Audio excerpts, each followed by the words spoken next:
প্রিয় মুক্তিকামী ছাত্র জনতা, আমরা দেখতে পাচ্ছি যে আমাদের এই অভ্যুত্থান এবং বিপ্লবের পরেই দেশে অরাজকতা নাশকতা করছে ফ্যাসিস্ট এবং তাদের দোসররা। আমরা দেখতে পাচ্ছি যে বিভিন্ন জায়গায় এখন গোলাগুলি চলছে, মন্দিরে হামলা হচ্ছে এবং নাশকতা ও লুটপাট করছে। আমরা মনে করি আমাদের যে ছাত্র নাগরিকদের অভ্যুত্থান তাকে নস্যাৎ করার জন্যই পরিকল্পিতভাবে এই ধরনের ঘটনা হচ্ছে। আমরা মুক্তিকামী ছাত্র জনতাকে সজাগ এবং সতর্ক থাকতে আহ্বান জানাচ্ছি এবং আমাদের যে অন্তর্বর্তীকালীন সরকার, আমরা সেই সরকারের যে প্রস্তাবনা 24 ঘন্টার সময় নিয়েছিলাম, জরুরি পরিস্থিতি মোতাবেক আমরা এখনই তার একটি রূপরেখা ঘোষণা করছি। আমরা সিদ্ধান্ত নিয়েছি যে সর্বজন গ্রহণযোগ্য আন্তর্জাতিক খ্যাতিসম্পন্ন নোবেল পুরস্কার বিজয়ী ডক্টর মোহাম্মদ ইউনূসকে প্রধান উপদেষ্টা করে অন্তর্বর্তীকালীন সরকার গঠন করা হবে এবং ডক্টর মোহাম্মদ ইউনূসের সাথেও আমাদের কথা হয়েছে। তিনি ছাত্র জনতার আহ্বানে বাংলাদেশকে রক্ষা করতে এই গুরু দায়িত্ব নিতে সম্মত হয়েছে। আমরা সকালের মধ্যেই আমরা এই সরকার গঠনের প্রক্রিয়া দেখতে চাই।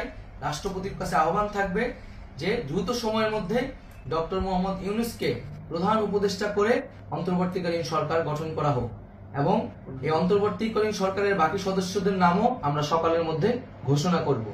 প্রিয় বন্ধুগণ, দেশে যে অরাজকতা চলছে, মানুষের জীবনের নিরাপত্তাহীনতা চলছে, সেজন্য আমরা রাষ্ট্রপতির কাছে আহ্বান জানাচ্ছি দেশে আইন শৃঙ্খলা পরিবেশ ফিরিয়ে আনার জন্য দ্রুত সময়ের মধ্যে কার্যকর ব্যবস্থা নিতে হবে এবং আইন শৃঙ্খলা বাহিনীকে সহযোগিতা করার জন্য মুক্তিকামী ছাত্র জনতাও রাজপথে থাকবে এবং অন্তর্বর্তীকালীন সরকার গঠন না হওয়া পর্যন্ত মুক্তিকামী ছাত্র জনতাকে রাজপথে থেকে তাদের যে অভ্যুত্থান, সেই অভ্যুত্থানকে রক্ষা করতে হবে। প্রিয় বন্ধুগণ, আমরা রক্ত দিয়েছি, শহীদ হয়েছি।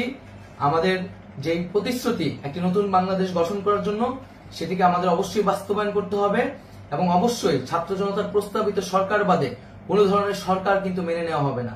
আমরা বলেছি কোন ধরনের সেনা শাসিত সরকার অথবা সেনা সমর্থিত সরকার অথবা এই ফ্যাসিস্টদের দোসরদের কোনো বি টিম সরকার কিন্তু আমরা মেনে নিব না। কোনো গণবিরোধী সরকারকে মেনে নেওয়া হবে না।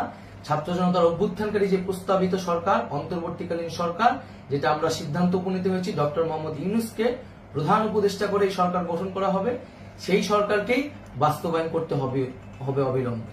আগামীকাল সকাল থেকে সকলকে আহ্বান জানাচ্ছি রাজপথে থাকার জন্য এবং আমাদের যে সাম্প্রদায়িক সম্প্রীতি এবং রাষ্ট্রীয় সম্পদ রক্ষা কমিটির ঘোষণা হয়েছে বৈষম্যবিরোধী ছাত্র আন্দোলনের নেতৃত্বে, সকল পাড়ায় পাড়ায় এলাকায় এলাকায় সেই কমিটি পাহারায় থাকবে। আমাদের সংখ্যালঘু কমিউনিটিকে আমাদের রক্ষা করতে হবে, রাষ্ট্রীয় সম্পদ এবং এই দেশকে রক্ষা করতে হবে আমাদের।